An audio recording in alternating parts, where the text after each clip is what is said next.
Hello friends, स्वागत है आपका हमारे यूट्यूब चैनल पर। आज हम लोग एडवर्ब के मोस्ट इम्पॉर्टेंट 30 MCQ कंप्लीट करेंगे। कल हमने इसको अच्छे से समझ लिया था आसान भाषा में। आज हम इसके MCQ करके अपनी तैयारी और मजबूत करते हैं। चलिए क्वेश्चन नंबर 1 शुरू करते हैं। Identify the adverb in sentence. इस सेंटेंस में हमें आइडेंटिफाई करना है एडवर्ब को। क्वेश्चन है he runs quickly. He runs quickly, इसमें क्या होगा? Adverb quickly. देखिए, एडवर्ब वह शब्द है जो किसी वर्ब या एडजेक्टिव या दूसरे एडवर्ब की विशेषता बताता है। इस वाक्य में रन्स एक वर्ब है और यह बता रहा है कि कैसे दौड़ता है। हाउ क्विकली बता रहा है, तो इसलिए क्विकली यहाँ एक एडवर्ब ऑफ मैनर है। नेक्स्ट क्वेश्चन है question number 2। Which type of adverb is slowly. Slowly किस टाइप का एडवर्ब है?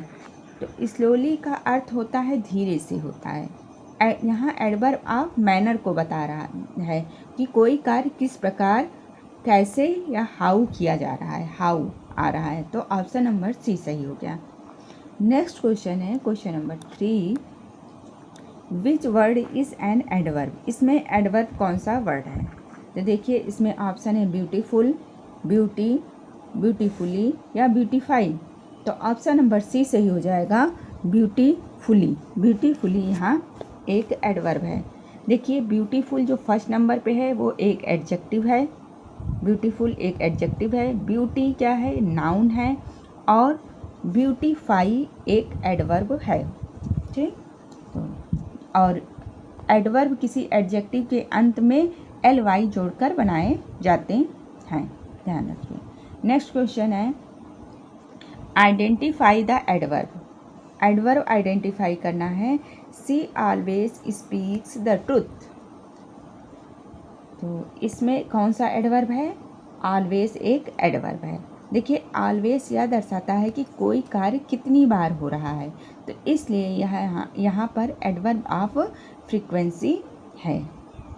ठीक, नेक्स्ट क्वेश्चन है विच of the following is an adverb of place. Adverb of place बताना है, तो ऑप्शन नंबर होगा यहाँ पे। देखिए, प्लेस क्या बताता है? कहाँ कार्य हो रहा है, वेयर, या स्थान की ओर संकेत कर रहा है।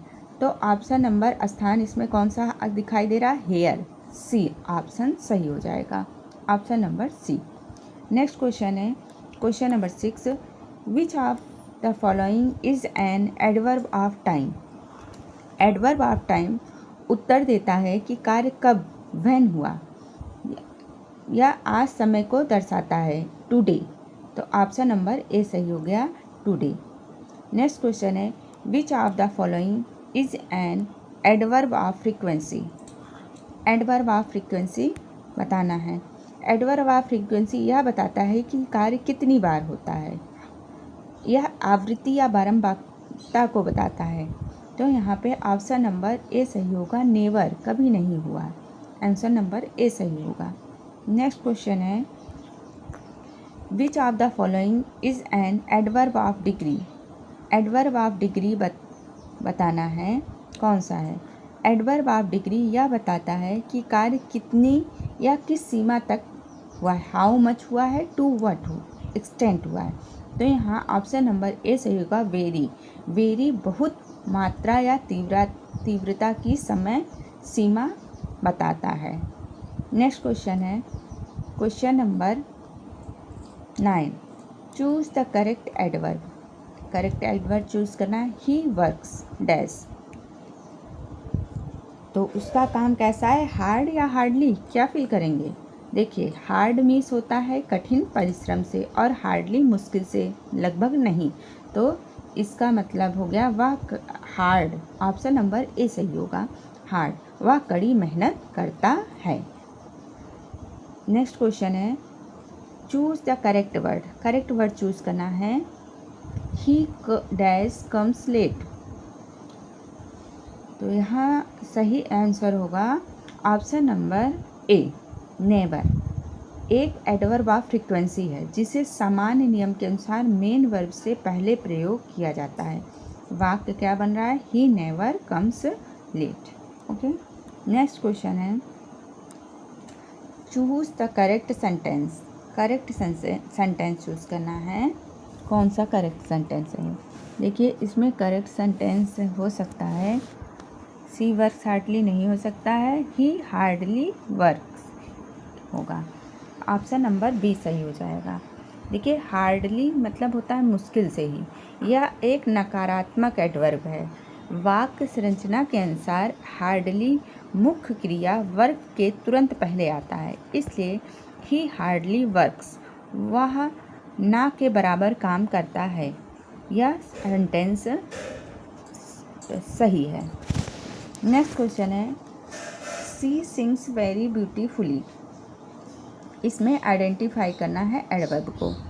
तो देखिए सी सिंग्स वेरी ब्यूटीफुली में वेरी तथा ब्यूटीफुली दोनों ही एडवर्ब है। वेरी और ब्यूटीफुली, सी एंड डी दोनों सही होगा। इस वाक्य में दो एडवर्ब का उपयोग हुआ है। ब्यूटीफुली एडवर्ब ऑफ मैनर है जो वर्ब सिंग्स की विशेषता बता रहा है, और वर्ब वेरी क्या है? एडवर्ब ऑफ डिग्री को बता रहा है। तो जो एडवर्ब ब्यूटीफुली की तीव्रता बता रहा है, तो यहाँ ऑप्शन नंबर सी और डी दोनों सही हो गया। सी और डी दोनों सही हो गया। नेक्स्ट क्वेश्चन है in this sentence he is extremely intelligent. The word extremely is, extremely क्या है यहाँ पे?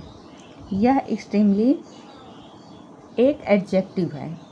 एडजेक्टिव है। एडजेक्टिव एक्सट्रीमली क्या मीन्स होता है? अत्यधिक। इस शब्द इस एडजेक्टिव की सीमा तीव्रता बढ़ा रहा है। एडजेक्टिव की विशेषता बताने वाले शब्द को एडवर्ब कहते हैं। नेक्स्ट क्वेश्चन है question number 14, which word is an interrogative adverb. Interrogative adverb बताना है। तो इंट्रोगेटिव एडवर्ब में व्हेन, वेयर, वाई, हाउ का उपयोग प्रश्न पूछने के लिए किया जाता है। तो यहाँ हो जाएगा ऑप्शन नंबर हु और होम। यहाँ पे देखिए हु है और होम, ये तो प्रोनाउन है और ऑप्शन नंबर सी सही हो जाएगा यहाँ पे वेयर। नेक्स्ट क्वेश्चन है choose the correct word. Dash are you going. यहाँ जाने के स्थान के बारे में पूछा जा रहा है, इसलिए स्थान दर्शाने वाले इंट्रोगेटिव एडवर्ब वेयर का प्रयोग होगा। ऑप्शन नंबर बी सही आंसर। नेक्स्ट क्वेश्चन है identify the adverb of manner. Manner को आइडेंटिफाई करना है। एडवर्ब ऑफ मैनर, तो देखिए एडवर्ब ऑफ मैनर बताता है कि कोई कार्य कैसे या किस तरह किया गया है, सावधानी तरीका दर्शा रहा है, इसलिए यहाँ पे केयरफुली ऑप्शन नंबर सी सही होगा। यह क्या दिखा रहा है? केयरफुली, सावधानी से, मतलब तरीके को दर्शा रहा है, मैनर को दर्शा रहा है। नेक्स्ट क्वेश्चन है identify the adverb of place. Place यहाँ पे आइडेंटिफाई करना है, तो ऑप्शन नंबर ए सही होगा यहाँ पे देयर। देखिए देयर वह स्थान का बोध कराता है, इस ठीक ये एडवर्ब ऑफ प्लेस है। नेक्स्ट क्वेश्चन है identify the adverb of time. Time को बताना है। यस्टरडे ऑप्शन नंबर ए सही है। यस्टरडे मीन्स बीता हुआ कल, समय दर्शाने वाले शब्द हैं, इसलिए यह एडवर्ब ऑफ टाइम है। चलिए नेक्स्ट क्वेश्चन देखते हैं identify the adverb of degree. अब डिग्री बताना है। डिग्री क्या है? डिग्री मात्रा, सीमा, मात्रा की तीव्रता बताता है, कितनी तेज़ी से, कितना कम। तो ऑप्शन नंबर ए सही होगा एक्सट्रीमली। एक्सट्रीमली मीन्स क्या हो गया? अत्यधिक तीव्रता से या मात्रा को बता रहा है, तो एडवर्ब ऑफ डिग्री हो गया। नेक्स्ट क्वेश्चन है identify the adverb they have already finished the work. सही आंसर होगा option number C already. Already पहले से ही कार्य के समय से जुड़ा हुआ शब्द है, एडवर्ब ऑफ टाइम है। नेक्स्ट क्वेश्चन है question number 21, choose the correct form. Correct form choose करना है। सी इज़ आ डैश गर्ल। तो गर्ल क्या है, इसमें क्या करना है, करेक्ट फॉर्म चूज़ करना है। तो इसमें सही आंसर होगा option number A, beautiful. Beautiful option number A सही होगा। गर्ल एक नाउन है। नाउन की विशेषता बताने के लिए एडजेक्टिव का प्रयोग होता है, इसलिए यहाँ ब्यूटीफुल आएगा। नेक्स्ट क्वेश्चन है, choose the correct form. Correct form choose करना है। सी सिंग्स डैश। सिंग एक वर्ब है। वर्ब की विशेषता बताने वाले के लिए एडवर्ब का प्रयोग किया जाता है, इसलिए यहाँ ब्यूटीफुली आएगा। ऑप्शन नंबर बी सही हो जाएगा। नेक्स्ट क्वेश्चन है, which word is not an adverb. इसमें कौन सा एडवर्ब नहीं है। देखिए, हर ly से ख़त्म होने वाला शब्द एडवर्ब नहीं होता है। जैसे फ्रेंडली, लवली, लोनली, लिवली जैसे शब्द वास्तव में एडजेक्टिव होते हैं। तो ऑप्शन नंबर सी सही होगा। यहाँ पे फ्रेंडली एडवर्ब नहीं है, बाकी सब एडवर्ब हैं। चलिए नेक्स्ट क्वेश्चन देखते हैं। Choose the correct word. Correct word choose करना है। ही कैम डैश। देखिए यहाँ पे कौन सा होगा, लेट और लेटली होगा, और सी और डी तो पहले ही कट गया है। तो लेट और लेटली में देखिए, लेट होता है निर्धारित या अपेक्षित समय के बाद आना, और लेटली मतलब होता है हाल ही में, रिसेंटली, या यहाँ लेटली समय से देर से आने की बात हो रही है, इसलिए लेट यहाँ पे सही होगा। ऑप्शन नंबर ए सही होगा। नेक्स्ट क्वेश्चन है, क्वेश्चन नंबर 25 है ये। Choose the correct word. Correct word choose करना है। I have not seen him dash. इसमें भी लेट और लेटली का चूज़ करना है, तो यहाँ हो जाएगा I have not seen him lately होगा। लेटली का अर्थ होता है हाल ही में। ऑप्शन नंबर बी सही होगा। लेटली का अर्थ होता है हाल ही में। रिसेंटली वाक्य का अर्थ है मैंने उसे हाल ही में नहीं देखा। ठीक। नेक्स्ट क्वेश्चन है, choose the correct sentence. Correct sentence choose करना है, तो सही होगा सेंटेंस ही ऑलवेज लेट। ये क्या है, एडवर्ब ऑफ फ्रीक्वेंसी। समानतः मुख्य क्रिया से पहले आता है, लेकिन यदि वाक्य में वर्ब में to be means is, am, are, was, were हो, तो एडवर्ब ऑफ फ्रीक्वेंसी हमेशा इस वर्ब के बाद आता है, इसलिए सही होगा he is always late. Option number A सही हो जाएगा। चलिए नेक्स्ट क्वेश्चन देखते हैं।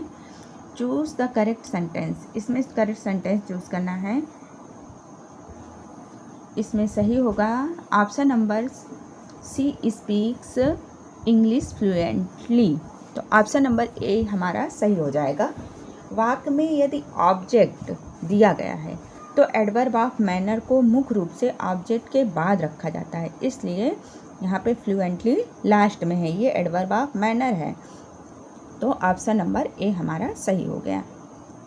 चलिए नेक्स्ट क्वेश्चन है, where in this is the place where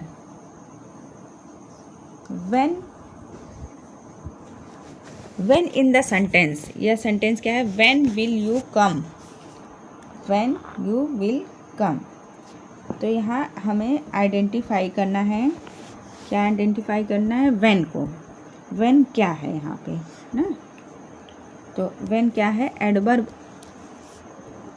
adjective है, इंट्रोगेटिव एडवर्ब है। यहाँ पे क्या हो जाएगा, ये क्वेश्चन पूछ रहा है ना, तो ये इंट्रोगेटिव एडवर्ब हो जाएगा। ऑप्शन नंबर बी सही हो गया।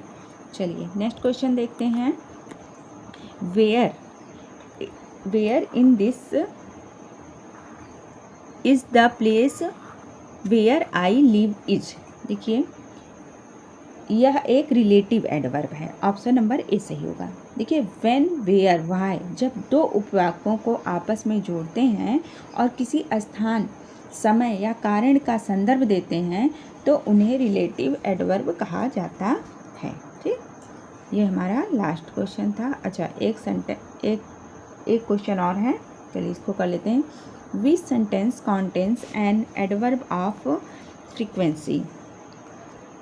एडवर्ब ऑफ फ्रीक्वेंसी बताना है, तो यहाँ ऑप्शन नंबर सी सही हो जाएगा। देखिए इसमें एडवर्ब ऑफ फ्रीक्वेंसी है ही ऑलवेज, हेल्प मी। देखिए ऑलवेज यहाँ पे एक एडवर्ब ऑफ फ्रीक्वेंसी है जो यह बताता है कि मदद करने का काम कितनी बार होता है, ठीक। और यस्टरडे और टाइम, यस्टरडे और टाइम, यस्टरडे क्या बता रहा है, टाइम को बता रहा है। और ब्यूटीफुली मैनर बता रहा है, ब्यूटीफुली क्या बता रहा है, मैनर बता रहा है।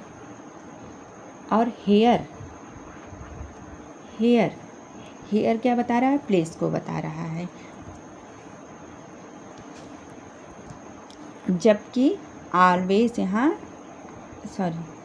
ऑलवेज, ऑलवेज क्या बता रहा है, एडवर्ब ऑफ फ्रीक्वेंसी बता रहा है। तो यही ऑप्शन नंबर सी हमारा सही हो गया, ठीक। ये हमारा लास्ट क्वेश्चन था।